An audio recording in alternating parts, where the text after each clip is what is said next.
صباح الخير.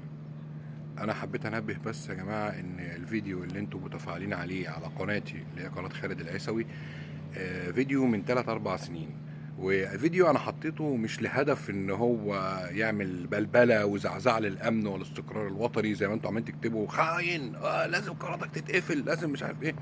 لا، هو كانت الحريقه دي كانت موجودة على طريق اسماعيلية، وكان المنظر بشع. يعني هو الحمد لله مفيش إصابات في الأرواح، بس كان المنظر يعني عظة لما تشوف نار كده جامدة وبتاع، فأنا شيرته من باب العظة يعني. فكون إن أنتوا بقى بتحبوا المصايب وبتحبوا الفضايح وبتحبوا أي حاجة فيها يعني معرفش بتتسلوا بيها ولا ايه، مش فاهم انا. يعني انتوا فرضتوا علينا على السوشيال ميديا شويه نماذج من الناس، يعني الواحد والله ما يعنيه، يعني ما يستعنيهم اصلا هو يسلم عليهم.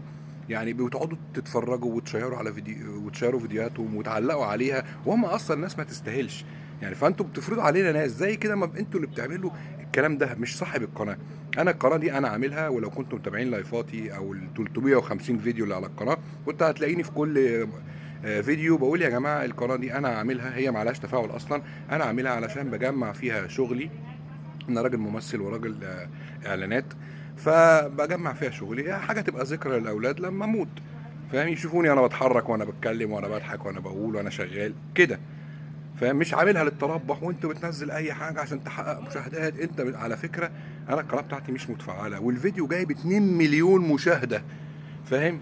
كل ده انا مش هاخد منه حاجه. يعني لو فاكر مثلا 2 مليون يقعدوا يحسبوا لي بقى ويقول لك يا عم انت مشاهداتك 2 مليون هتاخد مش عارف كام الف دولار. حبيبي القناه اصلا عندي مش متفعله. انا بوضح بس النقطه دي لان في ناس كتير جت دخلت شتمت، وفي ناس كتير حتى استخسرت تقرا الكومنتات. في ناس كاتبه ان الحريقه دي يا جماعه كانت من 3 4 سنين، وخلاص عدت وخلصت. الكومنت الغريب بقى ان واحده تقول لك انا ساكنه في العبور بقالي 20 سنه وما سمعتش عن حاجه زي كده. لا، يبقى حضرتك ما بتنزليش من البيت بقى، ما بتتفرجش على التلفزيون، ما مش متابعه اي حاجه، عايشه في ميه البطيخ. انا مالي؟ انتوا معايا؟ انا مش عايز حد يزعل مني وانا منزل الفيديو ده علشان الناس اللي بتهاجم لمجرد الهجوم. وانا مش محتك باليوتيوب قوي، لان انا عارف ان اليوتيوب في شتيمه وفي قله ادب وفي هقل من نفسي علشان خاطر شويه مشاهدات وشويه فلوس انا مش محتاج لهم اصلا. فيعني ارجو ان الفيديو ده يكون الناس فهمت مقصدي. وفي نفس الوقت اللي عايز يشتم بقى يشتم براحته، دي حاجه ترجع لتربيته واصله. وان كانت الوطنيه بقى عندك بالشتيمه، فيا عم خليك وطني. يعني خليك وطني وزود في الوطنيه دي، حاجه ترجع لك انت مش ترجع لي انا.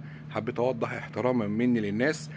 وقبل ما اقفل احب اقول كتب لي كومنت بيقول انت ليه بترد على كل الناس؟ حبيبي الناس المشتركين عندي على القناه دول ضيوفي، وانا برد عليهم اكراما للضيف. فاهم؟ فكون ان انت بقى متعود ان انت تتنطط على صفحات المشاهير وصفحات الناس وتكتب كومنتات وتشتم ومحدش بيرد عليك، فده معلش انت بتقل من نفسك، انما انا ما بقلش من الناس اللي عندي. صباح الخير ويومكم جميل، عشان انا عندي شغل في جامعه زويل النهارده، فدعواتكم صباح الفل.